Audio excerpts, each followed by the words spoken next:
If you have this cat, or know who has him, please contact me immediately. It is a life or death matter. Reward $10,000. I know he looks cute, but please, please, please do not keep this cat. I'll put a link to a picture of him down below. Let me explain.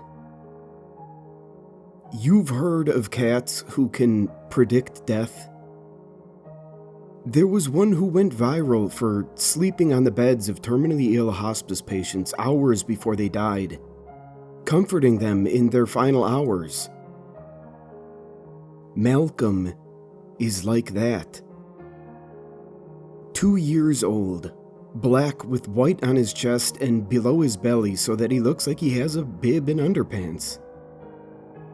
Cute as a button, but not bright. It took him a full month to learn his name. Even after it finally clicked, he'd forget and look around in astonishment anytime one of the seniors cooed. "Here, Malcolm, kitty boy." But he's a great therapy cat, and everyone loves him at Harmony Village Senior Living. He started his predictions with the terminally ill. At first, it was endearing. He'd hang around the bed of whoever was gonna croak, sit on their laps with his paws on their chest. "Sweet kitty boy," everyone said. "Giving comfort in people's final hours." And it's true. He did give comfort. I remember the first dead body I saw. A guy named Clarence, pre-Malcolm. Clarence had a stroke. They found him in bed, soiled in his own filth. Eyes bloodshot and face purple and screaming like he died in the most horrible agony and was still screaming somewhere in hell. I shouldn't have looked. Since Malcolm, the deaths have been peaceful. I think people are just happier to go with a purring kitty beside them. But then, he started predicting the deaths of healthy people. First was Bob, one of the younger residents, used to run weekly bingo. After a game, he'd taken the bingo ball roller back to his room. Seeing Malcolm hot on Bob's heels the last time was no surprise. Malcolm is obsessed with those bingo balls. But then, Bob never came out. We found him lying on his rug with the bingo balls scattered round him. Malcolm beside him, winking bright, shining eyes at us. Next to go was Cindy, a social worker who never finished her meeting. After Cindy came Ralph, a visitor. Then Tom, the van driver. Wherever the bodies were found, in a chair, in the grass, slumped at the table, Malcolm was there. And in every case, their faces bore expressions of utmost serenity, as if they'd happily gone to the angels. That's when I started to suspect there was something more to this cat. I'd feel his luminescent eyes on me, and the hairs on my neck would prickle as I wondered if he was going to choose me next. What if it wasn't malicious? I mean, he always got praised when people passed away. What if he thinks it's good when people die? And as long as he keeps getting praised, he'll just keep making it happen. When I told Kathy about my theory, she gathered him in her arms and told me protectively he was just a little kitty boy. As for the seniors at Harmony Village, well, they dote on him as if he's their furry grandson. If I'd ever dared so much as suggest rehoming him, I'm pretty sure I'd have dozens of angry old people throwing whatever was on hand at me. Then last week, I arrived at work to see a little girl in a ponytail and frilly skirt running around giggling to and fro across the community room with Malcolm on her heels. All the seniors looking on were laughing. Now, normally the little guy is a bit of a dunce.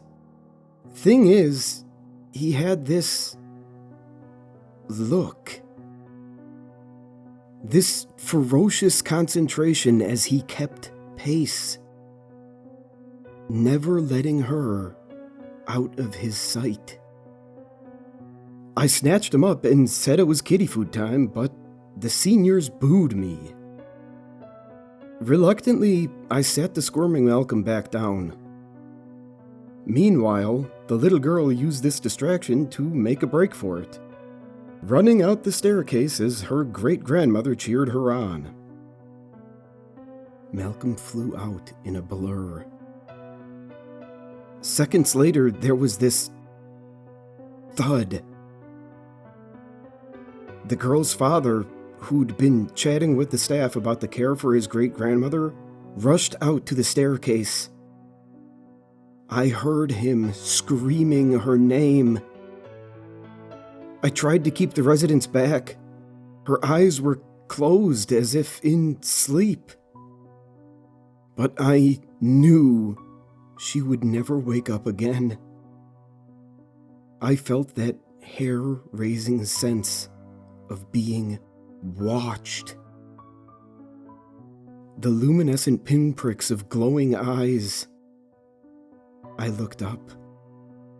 There, poking his head out from the railing, the little shit who'd sent her soul away from Earth. Malcolm. Well, you can guess what I did then. I put him in a sack and took him to the highway. But his pitiful mews got the best of me. So I veered off and dropped him at the animal shelter. Figured he'd be euthanized, put to a peaceful sleep, just like all the souls he'd sent away. But as soon as I walked back through the front doors at Harmony Village, I felt glowing eyes on me. That unblinking stare. I whirled and spun around looking for him, but he was nowhere. The residents, of course, were all torn up about Malcolm. They assumed he got outside and made me put posters all over the neighborhood. Missing cat, $50 reward. With a ridiculous picture of him in a sweater. Then last night, another of the residents, Sandy, passed on. Sandy was never an animal lover, so I doubt Malcolm's company would have comforted her. But when I came in this morning and saw them wheeling her out, the orderly looked absolutely nauseated.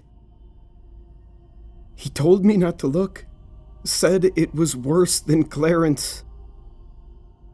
As he spoke, for a second, I saw those white pinpricks. Unblinking eyes reflected in his glasses. Of course, the seniors were all gossiping about Sandy, and naturally they blamed her less than peaceful passing on Malcolm's absence. Remember old Winnie? I overheard one old lady say to another. How bad her dementia was.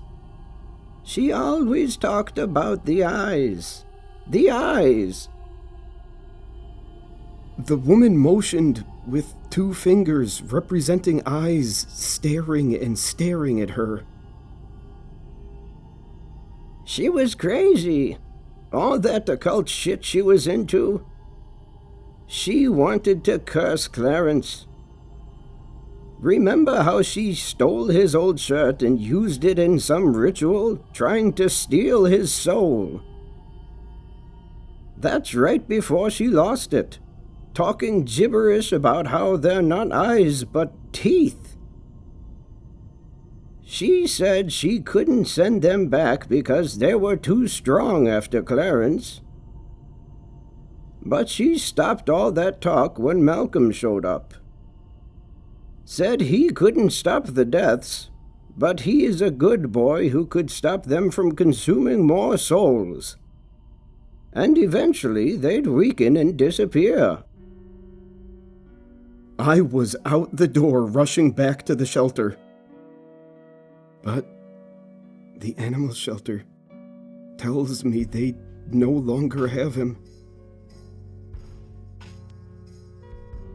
Please, please, if you recently adopted this black cat, send him back. I know it's not cat's eyes that have been following me. I don't want to wind up like Clarence, like Sandy.